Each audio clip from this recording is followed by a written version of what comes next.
Okay. All right. And we're going to, if everybody would mute for the moment, we'll get started. Okay. So Sandy asked me this question, which I've been thinking about, which has to do with why God reacts so strongly here with their complaining about the bread and the water and sends these snakes. It's not the first time they've complained, and this seems to be a very strong, in fact, deadly reaction. And I think that you have to view these things in context, and that is that this is just one more of this seemingly endless series of complaints, which goes all the way back to the very beginning of just after they pass through the sea, they're complaining about water, they complain about the manna, it's not good enough. And again and again and again, we get these complaints. And, God is, in a sense, had it up to here with the people complaining. Now, it is a kind of anger, right? It may come out of frustration, but it is anger. And God is often angry in the Torah. This is not the image, perhaps, that we have of God. That, as emotional, right? We don't usually think about God as emotional.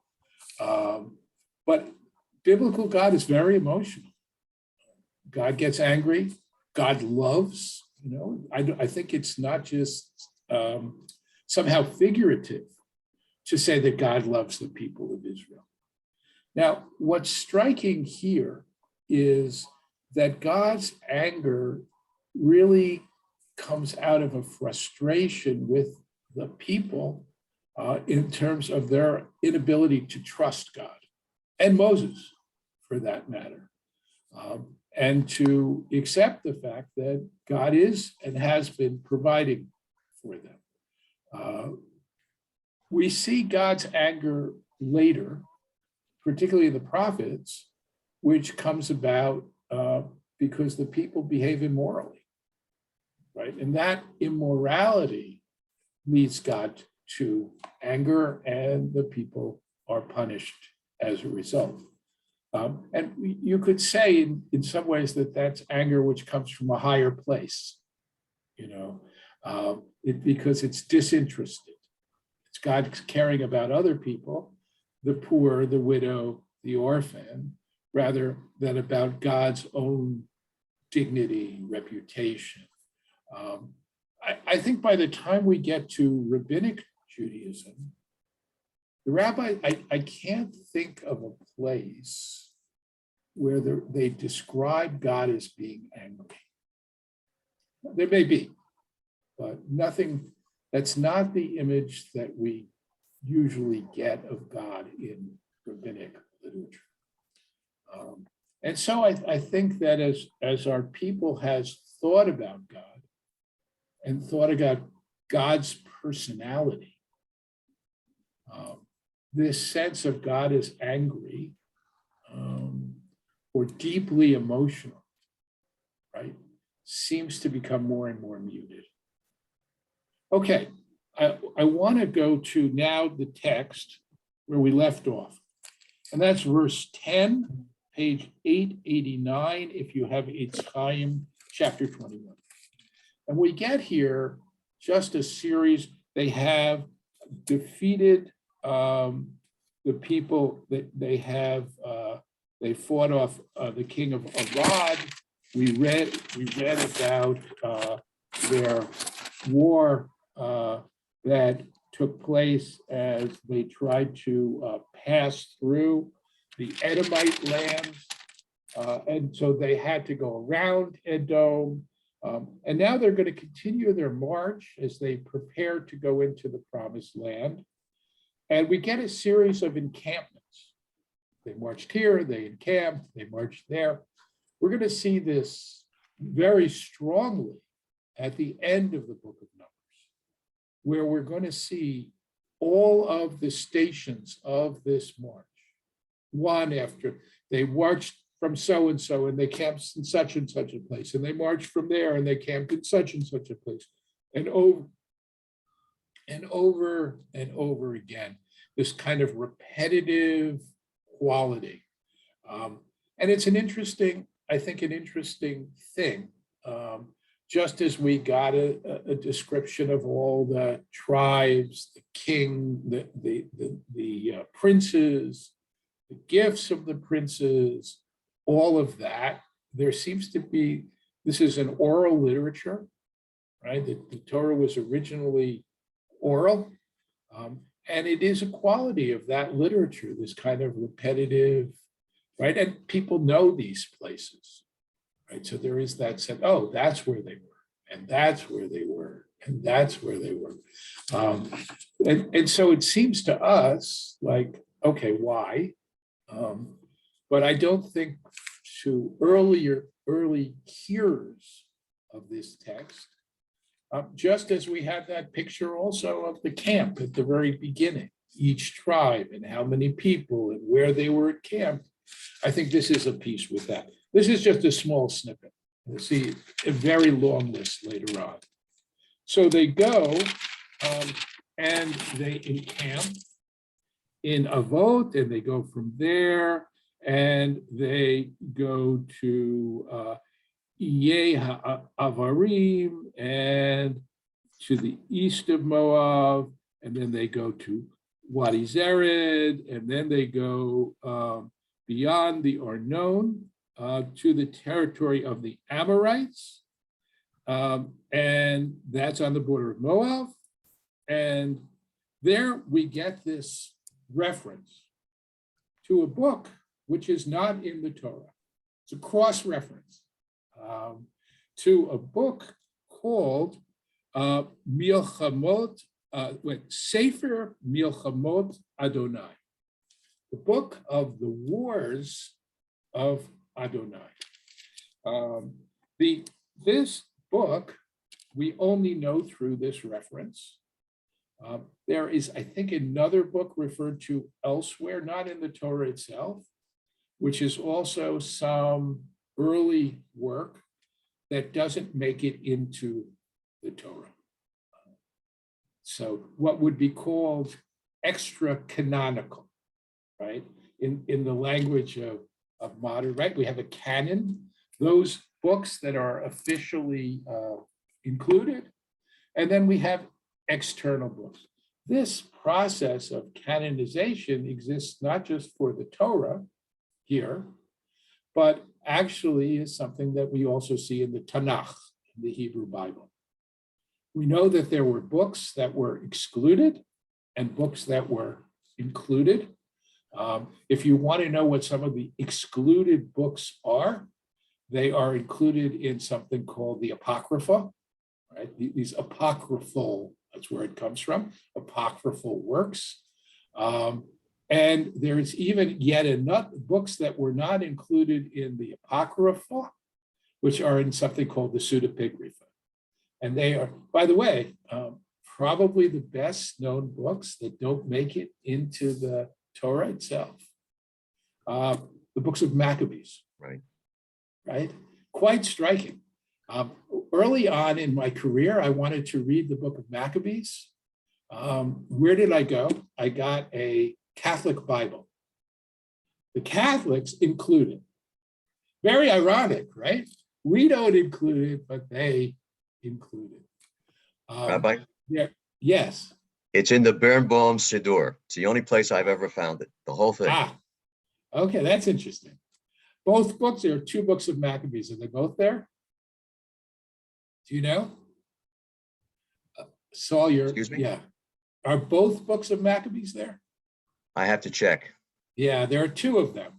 At any rate, the book of Maccabees doesn't make it in.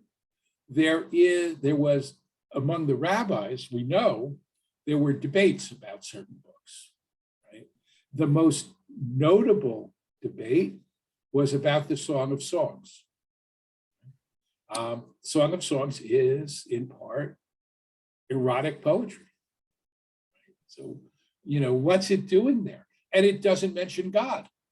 Not the only book that doesn't mention God. The book of Esther which to my knowledge, there was no debate about. Still, the Song of Songs, it looks like was not going to make the cut, but Rabbi Akiva got it in. And he said, because he said it is about the love of God for the people of Israel. He saw it as a metaphor, right?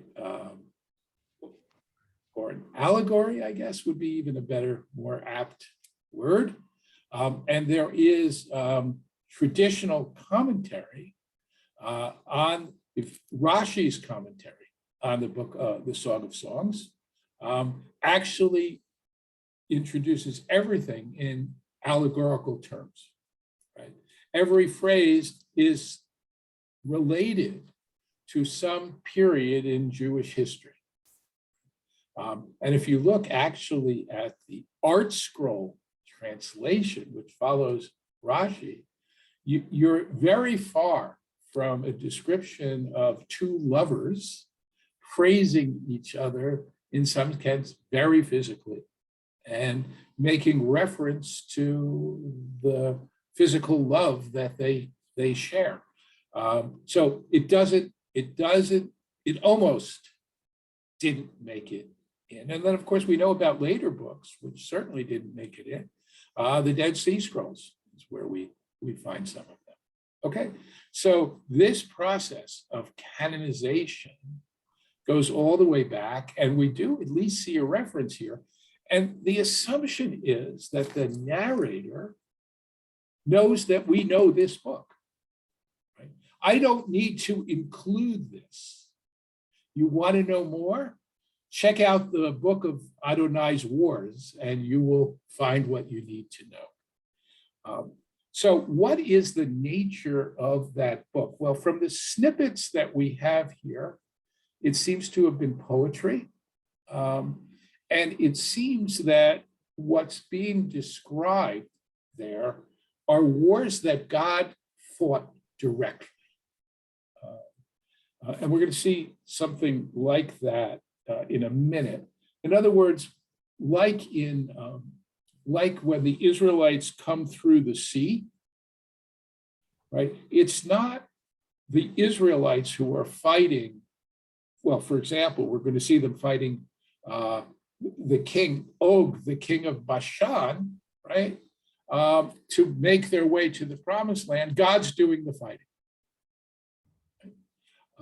And there are some suggestions that's why it doesn't make it in. It's just too mythological in some ways. We see in the Song of Songs, Adonai ish milchama, God is a warrior, right? Not through Israel. God is the warrior. And here, when it goes on, therefore the book of the wars of the Lord speaks of Waled in Sufa. Now, Sufa may well be a place. I'm looking at verse 14. But there is a suggestion that Sufa is not a place, but a thing. And it is, one way of translating it is a whirlwind. So that this is how God did this. In other words, God sent a whirlwind, just as God sends plagues and ultimately divides the sea and so on, through using natural phenomena which are under God's control. So there's a suggestion that here, that's what God did. Anyway, we get various places that they go. The Arnon with its tributary wadis stretched out, the country of Ar, which is along the border of Moab. We'll come back to Moab. Okay, from there to Be'er, or Be'er. Be'er is a well, which is where the Lord said to Moses, assemble the people that I will give them water. And then Israel sang this song. And this song may well come from that book. Notice the language here, it should be very familiar. Az Yashir Yisrael et Hashira Hazot. And then Israel sang this song. And of course, we've seen it before. Ashir al Adonai ki ga'ol ga'ah, right? The beginning of the Song of Song at the Sea. Now, it's worth noting that Yashir and Shirah, a Shirah is not necessarily a song. It's also a poem. The word shir means both. That the assumption here is that in the Torah, when they say sang, they mean sang.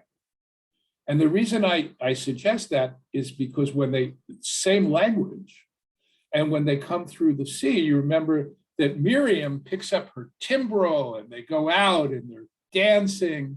So this doesn't sound like a poetry recitation. Right? It sounds like singing, this sort of joyous singing.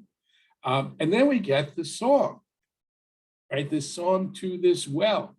Spring up, O well, the well which the chieftains dug, which the nobles of the people started with maces, with their staffs, right? Just a little snippet of this song. It is a piece of poetry. I don't know really, more to say about it than that. There is, though, Robert Alter in his commentary to the whole Bible, his translation and commentary, points out that even today, Bedouins have songs about wells, right? So it's kind of interesting. It's a tradition that goes all the way back, all right, to earliest antiquity, and yet continues, right? And you could imagine, like, if you're in a desert and you come to a well which is dug by a spring, right? That's where these wells are, right? That this is something worthy of celebration. And remember also that the people had just been complaining about water, right? And we're reminded here that this is the well where God said to Moses, assemble the people that I may give them water. So in a way, you could, at least as it's juxtaposed here, we get a sense that the people's complaints are answered. Okay, and now we continue going where they march, and from Midbar to Matana, and from Matana to Nachliel, and from Nachliel to Bamot, and from Bamot to the valley that is the country of Moab, at the peak of Pisgah, overlooking the wasteland. And now they are on the border of the Ammonites, people of Ammon, right? And we're going to get something very similar to what we saw with Edom, but it'll be a little different. Here too, the Israelites send messengers. This is to Sihon, the king of the Amorites. Let me pass through your country, right? We will not turn off into fields or vineyards. We will not drink water from wells. We will follow the king's highway until we have crossed your territory. Right? Now, the last time we saw a speech like this, it was, thus says your brother Israel. You probably remember, right? But they have no kinship, right? Edom was descended from Esau. They're the people of Jacob. There was that sense. Here it's simply let us pass. And there, the people of Edom give an answer. Here they don't even give an answer. They just gather their people and they go out against Israel in the wilderness, right? And they come to Yohaz and they start fighting, right? So here we get a sense, there's nothing measured about it. This is not like what we saw before, where the Israelites are rejected. Their request is rejected, and the Israelites are then just go away. Here, Sihon fights But Israel puts them to the sword, takes possession of the land from Arnon to the Yabok River, and as far as Oz of the Ammonites, marked the boundary of the Ammonites. Israel took these towns. Israel settles in all the towns of the Amorites in Heshbon and all of its dependents. So here we get the first settlement of the people of Israel, right? We've been seeing they march from here, they march to there, they march from here, they march from there. And yet here, they begin to settle down. Not yet in the land of Israel, but they're settling. And this is going to lead in another 10 chapters to a really, and we'll look at it carefully there, but we're going to see a request from 2.5 tribes, out of the 12, right? A good portion of them to say, it's pretty good here outside the land. We'd like to stay. Moses reacts angrily. He says, "What? We're all going to go into the land and fight, and you're going to stay back here." And they say, "Oh, no, we'll go in with you. In fact, we will be, at the front, right? We'll take the brunt, but we're going to leave our wives and our cattle here. And only when the war is won, we'll come back." Right? So we begin to see here, and by the way, what you see in this, of course, is the beginning of the diaspora, right? From the not diaspora in the sense that they were dispersed, right? But this idea that there will be Jewish settlement outside the borders of the land seems to go back to the very beginning of the land. At any rate, we'll come to that. Now, they come to Heshbon, which is the city of Sihon, Melech HaAmori, the king of the Amorites, who had fought against the king of Moab and taken his land. And that's what the bards, right, would recite. This was a thing that the bards would recite. They're called Hamoshlim, the bards. So a mashal is an example. A mashal is also a comparison, proverb. The rabbinic literature is filled with mashalim. Often, and you may be familiar with some of this, often comparing God to a king of flesh and blood, right? And the king of flesh and blood behaves one way and God behaves another way. But here, this is another piece of poetry, right? There was a song, here it's a poem, and this is what they would say: "Come to Heshbon, firmly built, well-founded is Sihon's city. For fire went from Heshbon, fire from Sihon's city, consuming Ar of Moab, and the lords of Bamot by the Arnon. Woe to you, O Moab, you are undone, O people of Kamosh." Kamosh was their god, the god of the Moabites. His sons are rendered fugitive, his daughters captive by the Amorite king Sihon. Yet we, that is the Israelites, have cast them down entirely, Heshbon along with Dibon. We have wrought desolations at Nophach, which is by Medbra. Okay, so Israelite here occupies the lands of the Amorites. So they've gotten the Edomites, they had to go around them, and now they have conquered the Amorites. And Moses now starts to scout out, right? He goes into Yezer, and they capture that too. and they dispossess the Amorites there. And now they go to the road to Bashan. Bashan is already now in the promised land, and we come to Og Melech Bashan. Og, very famous. We see a reference to this little battle in the book of Deuteronomy. And why is Og famous? He's famous because of his bed. Right? There's a reference to Og's bed in the book of Deuteronomy because it is so, two things.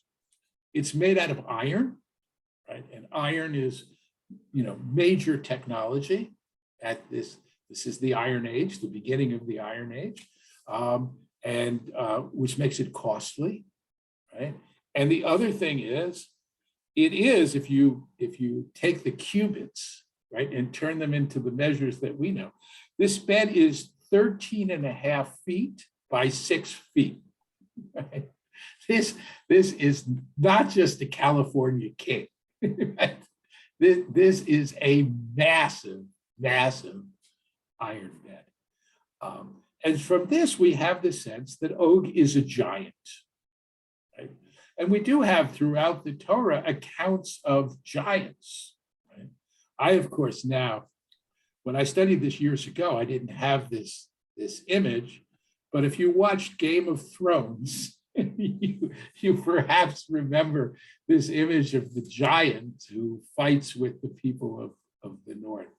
So he's not referred to as a giant here, but he's a major figure.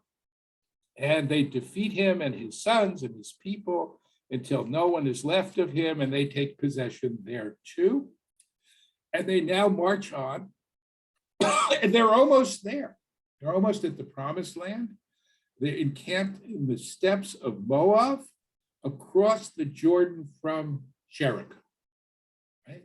So Moab, these are mountains, it's a mountainous region, and then you have Jericho. The Dead Sea is there, right? And they are there. You might remember that we looked at the Haftorah, where Moses sent in the scouts. They, of course, that leads to a disaster. And then the Haftorah for that portion, for that parsha, Shlach, we read about Joshua sending in scouts to Jericho. And when they get to Jericho, and I'll just turn to it for a minute, it's page 857, if you want to look at it, not that you need to. That Haftorah, which we looked at, let's turn to it. Then we're going to take a break for questions. Right, they go in and they meet Rahav at the gate, right? And she hides the scouts, these two scouts. And this is what she says to them, page 857. I know the Lord has given the country to you because the dread of you has fallen upon us, and all the inhabitants of the land are quaking before you. For we have heard how the Lord dried up the waters of the Sea of Reeds for you when you left Egypt, and what you did to Sihon and to Og, the two Amorite kings across the Jordan. So, and I never really appreciated this until I was preparing this, but she's talking about people who are very nearby, right? Because after they win these battles, they are encamped right across from Jericho. So it's clear why this is something that would be on the minds of the people in Jericho just before the conquest of the land. Okay, I want to stop here for a minute. Let me change the view. And if you like, I welcome your questions on any of what we've looked at. Okay, we'll start with Myra and then Hannah and then Saul. Myra, go ahead, unmute everybody. I unmuted. My question is, they are in land surrounding the promised land. Now, the promised land is Israel as we know it today, I guess. Right. these lands around, were they the Arab lands? Well, what are Well, Arab lands today? I mean, No, like so- Jordan and. Yes, so yes, they are certainly in what we would call Jordan today, right now. They've come also through the Sinai Peninsula of Egypt now. Yes, so that's where they are, but it's interesting that you said Arab lands, or someone might even say Palestinian territory. There's no such thing, right? This idea that somehow the people of the land going all the way back, they were, Palestinians. No, they're Amorites, and a completely different people. And the Arabs, of course, come much, much later. And certainly Islam doesn't even get started till the 600s of the Common Era, right? But yes, if we wanted to identify the area, they've made their way around. And this is the land, on the other side of the Jordan. Yeah. And that's where they will settle these 2.5 tribes, which is not, from the point of view of this text, the land on the other side of the Jordan, part of biblical Israel. So would it be like Jordan is today, that kind of thing? Yeah, I think where they are now, certainly, the land of the Amorites is certainly what we would call Jordan. Yeah. Okay, thanks. Okay, Hannah, sure, Hannah. Yeah, Myra, actually, or anyone who has the Etz Chaim, the first page in the back of maps shows you Yes, Bashan, Ammon, and Moab. You can see exactly where it was. yes. I was going to ask, I'm wondering how much of the force they lost. If people were settling, there were fewer people to go forward. Well, but remember that the deal will be, and we'll see it. No, you have to go fight, right? The men don't settle. What they ask for is that they sort of set things up, right? They get their families settled, right? Because it's good land for their flocks, for their sheep. And then they will go fight. So they don't lose anybody in terms of the conquest. Saul. Yeah, you asked about in the Birnbaum, where there are two Megillot for Hanukkah, and I only see one here, and I think it's 76 Pesukim. Yeah, so there are actually 2 books, and I'm wondering if it's only 76 Psukim, if it's really the whole first book of Maccabees or not. Doesn't because distinguish it. Yeah, the book of Maccabees actually goes on well beyond the events of Hanukkah. So it may just be that, at any rate, or maybe it's the whole thing. I'll take a look. But it's interesting to know, right, that Birnbaum picks this up. And it's also interesting. I mean, Hanukkah, why do the rabbis, it's not what we're talking about, but why do the rabbis leave it out, right? Why doesn't the book of Maccabees make it in? And it goes further than that.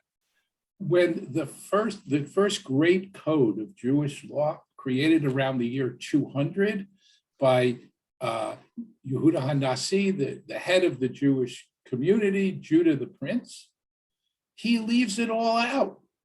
There's no reference at all to Hanukkah in the Mishnah. It's got all the holidays. There's a whole section on Purim. There's no reference at all.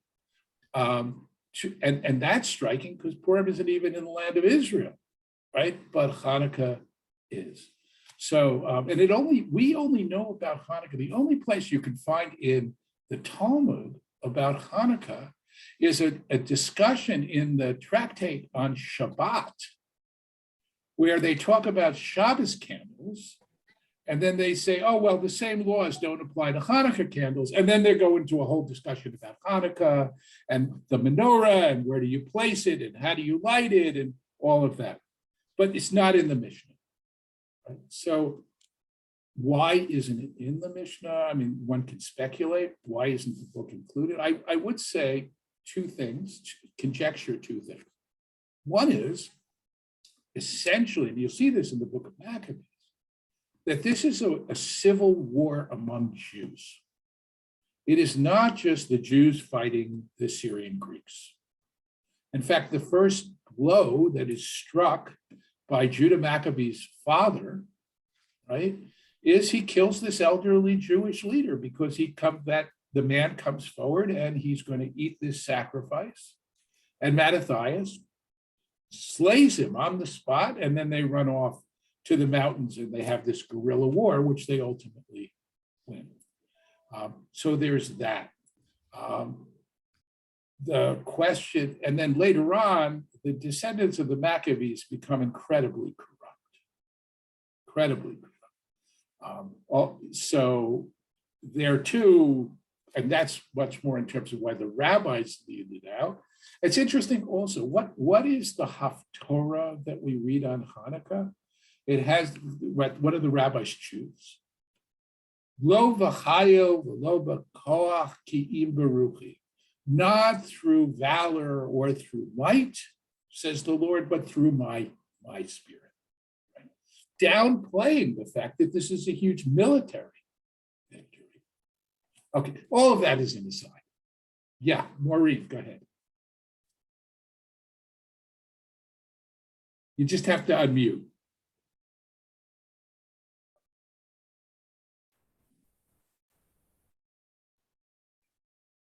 Look at the maps because it's, I guess that's 1513 in this book. Could you just kind of talk a little bit while I'm looking at the map? Yeah, Like, sure. where we've been traveling and everything? Yeah, so I mean, they have, if you look at, right, you're looking at the Jordan Valley, right? Mhm. And initially they want, we're talking about, if you see where it says Amorites along the side of the Jordan Valley, right? And you see Heshbon there, right? This is really the area where they are marching. They're across from, on the other side of the Dead Sea. Originally, if you look all the way down, see where it says Edom, very bottom of the page. Again, we're on page 1513, right? So that was the first battle against the Edomites because they wouldn't let them come there. They didn't fight, they skirted their land. And now they're making their way up, right? And they fight the Amorites and they come up to Bashan at the top. That's where they defeat Og, right? And they wind up across from Jericho, which is, you don't see it on the map, but it is down. You see where Jerusalem is? No, there it is. So if you look right on the Dead Sea, it's sort of faint. There's a red dot there, and it says Jericho. I don't know if you can see it. It's very faint on the map. So that's where they wound up, right? Oh, I see it, yeah. Yeah, so that, but we're about to see now that there's going to be the Moabites are really not happy with all of this, and they're very threatened. And now we get to a new parsha, and this is perhaps one of the great stories in the Bible. It is the story of the people of Israel and the Moabites, and particularly, it's the story of Balaam the prophet. It's also the only really amusing section of the Torah. It's actually, depending on how you look at it, kind of laugh out funny in a place. And of course, it includes a talking animal. So what could be better than that? So we're going to get started just a little bit into this, and then we'll come back next time and really look at this story. It's quite long. It takes up almost the entire parsha, and it's filled with poetry. So it's not such easy stuff. just one spoiler alert, we will come here to one of the best known passages from the Siddur, right? As Matovu ohalecha Yaakov mishkenotecha Yisrael. Ironically, that phrase, which well known from our prayers, actually comes from the mouth of a non-Jewish prophet.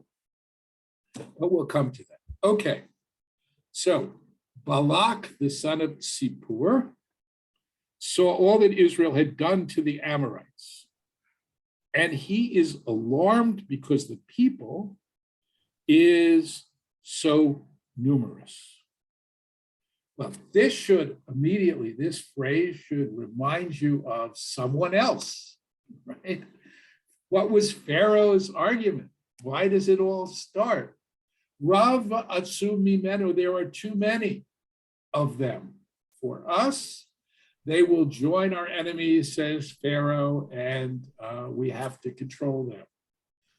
So here, Balak, who is the king of the Moabites, right, now talks to the elders of Midian, and they're going to make an alliance, the Moabites and the Midianites, to fight the Israelites. And they say, what do they say? This horde of people, the Israelites, will lick clean all that is about us like an ox licks up the grass of the field. Right? Very, very vivid kind of an image, right? They're going to, in his translation, Robert Alter uses the phrase nibble away.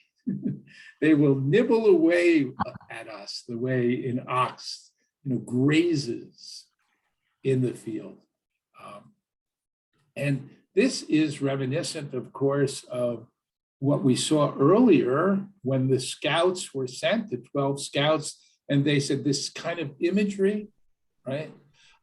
There they said, we must have looked like grasshoppers to them, and so we saw ourselves. We're also going to see, not only do we have this image of the ox, but we are going to have the image of the donkey as well. Right? So there's a lot of animal imagery here. He sends messengers to Balaam, the son of Beor. Balaam is in Torah, which is by the Euphrates, right? This is really far away. This is a journey which, according to, maybe it was Alter, it's about 20 days. So, and that's really striking. He's got to go a long way to get Balaam, and they're going to go back and forth. This, although the text doesn't tell us this, once we know the distance, this is going to take months, this whole process. All right, so who is Balaam? Balaam is a prophet. He's called a prophet. He's not a Jewish prophet, but he is a prophet which apparently has power. And his power is independent, right? And what is the nature of his power? Whoever he curses is cursed. Whoever he blesses is blessed. Right? Now he is going to go up against God, just the way Pharaoh went up against God. And no surprise at all, God is going to win. Right? But this is, the heavy ammunition. You might say that Balaam is the most powerful, force, military force, this one guy in the world. He's the most powerful weapon that you can use against your enemies. And the Balak, the king of Moab, has to go to great lengths in order to get him. He sends these messengers and he says, there is a people that came up out of Egypt. It hides the earth from view, right? Here, it wasn't, it was not, Walter, it's right here in the commentary, right? It was at least a 20-day journey from Pitor to Moab, 400 miles. That's how far he's sending him, according to the commentary in Eitz Chaim. And they are covering the earth, and they've settled next to me. So he says, come put a curse on this people for me, since they are too numerous for me. Perhaps I can defeat them and drive them out of the land. For I know that who you bless is blessed, and who you curse is cursed. Okay, so that's the setup. They're all there. They're encamped by Jericho. We have a confederation now of the Moabites and the Midianites, and they are hiring this hired gun, this gunslinger, to come, and his job is to soften them up. Right? If he curses them, then they're not going to disappear, but they will be vulnerable. Despite their enormous numbers, they will be vulnerable and they will be defeated. Okay, so I'm going to leave it here. That's the setup, and we will pick up next time looking at this again, really from the beginning of the chapter, from the beginning of chapter 22. Let me open it up for any final questions. Actually, I've left it in the gallery view, so that's not a problem. Okay, any questions at all before we leave it for the week, or comments? All right, well, as always, good to see you all, and look for the, I'll be sending out the recording. And I do want to mention the fact that, I've been recording them, as you know, and putting them on YouTube, and they're all there.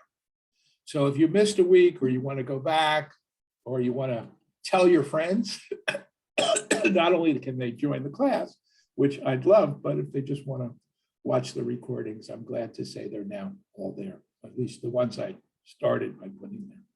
Okay, have a great week, everybody. And God willing, it's my grandmother used to say, God willing, I'll see you all next week. Take care. you. Thank you, Rabbi. Thank you. My Yeah. pleasure.